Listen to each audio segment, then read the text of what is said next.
بسم الله الرحمن الرحیم. ګوره محترمو، دې پسې چې کوم دی نو منصوباتو کې بل تمیز دی. تمیز څه ته وایي؟ لومړی د ساده پښتو کې ماشوم په دې باندې پوهېږو چې بچې تمیز د هغې سم دی چې دا د یوې خبرې چې کوم پټوالی هغه پټوالی چې کوم دی نو هغه ختم شي.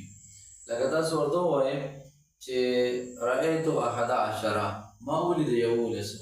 نو اوس دلته کې به چې کوم دی نو دا مخاطب په شک کې پاتې شي چې استاذي 11 څه ولیدو.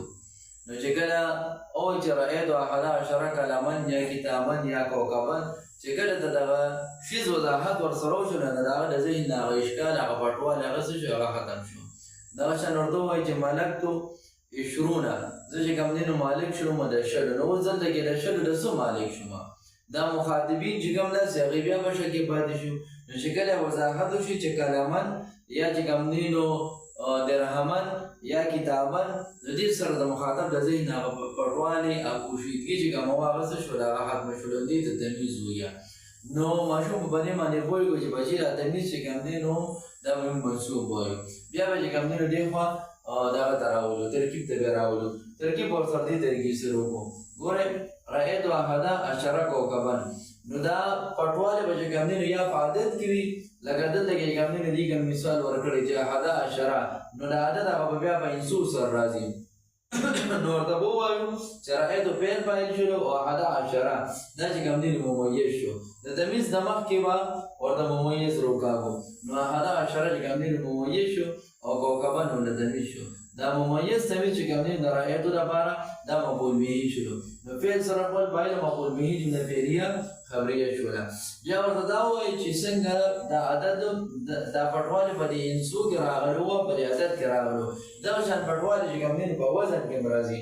نو ګوره اشتریتو رتلن، نو دلته کې رتلن چې کوم دی نو مخاطبینو چې کوم واورېدلم نو هغې په شک کې پاتې شي چې رتلن یو رتلی واغېشتلو نو څه واغېشتلو. نو چې کله ورته زیتن دا ټکي ذکر شولو نو مخاطب نه ذهن کې کوم اشکال هغه ختم شو. نو دا اشکال به چې کوم دی نو د څه نه دا به په وزن کې هم راځي. نو د هغې لپاره به چې کوم دی موږ وروستني لفظ چې کوم دی تمیز چې کوم دی هغه ذکر کړو نو دا پټوالی به ختم شي. نو ګوره ترکیب په ماشوم سره بیا موږ داسې وکړو.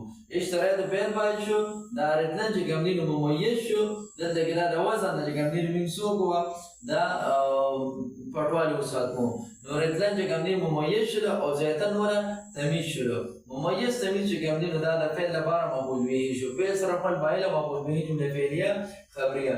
او دغه شی چې کوم دی نو دا ابهام دا پټوالی چې کوم دی نو دا په پیمانه کې هم راځي. لکه ته وایې بیتو کفیزینې برن، نو برن لا مه وایې چې بیتو کفیزین مو وي. نو دلته کې مخاطب چې کوم دی نو په څه کې پاتې شولو چې دوی څه واخېستلو. کفیزین دوه کفیزه چې کوم دی نو څه واخېستلو. چې کله ورسره برن ذکر شولو نو د هغه ابهام څه شولو هغه ختم شولو. نو دلته به څه وایي چې بیتو فعل فاعل شولو، کفیزین ممیز، برن ولا تمیز. ممیز تمیز چې کوم دی د فعل لپاره څه شو مفعول به شو. لومړی په دې ساده ترکیبونو کې ماشوم چې کوم دی د هغه چلول دي. چې کله ماشوم په دې کې وچلېدلو ده دا زده کړله چې دا ممیز دی او دا تمیز دی، دا ممیز دی او دا تمیز دی. د دې ډیسیزونو نه چې کوم دی نو دا ابهام ختمېږي، د عدد نه به ختمېږي، د وزن نه به ختمېږي او د پیمانې نه به ختمېږي.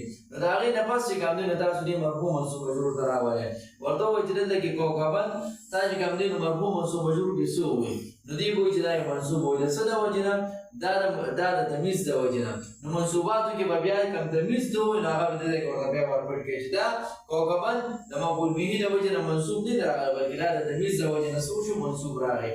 دغه شان چې کوم دی نو زیتن مرفوع منصوب مجرور کې څه دی منصوب، بچې د څه د وجې نه؟ دا چې کوم دی نو تمیز د وجې نه موږ منصوب ووایي، دا د مفعول به د وجې نه نه دی. او رتلن چې کوم دی نو دا څه دی؟ دا مرفوع منصوب مجرور کې منصوب دی د څه د وجې نه؟ د دې مفعول به د وجې نه. نو بجای د دې چې په ماشوم باندې موږ دغه رټې لګو چې دلته موږ په اردو کې د حال د تعریف یاد کړو یا د تمیز د تعریف ورته یاد کړو یا دغه شان د څومره مفعولات موږ وایي د دې د تمیز د تعریفونه ورته یاد کړو.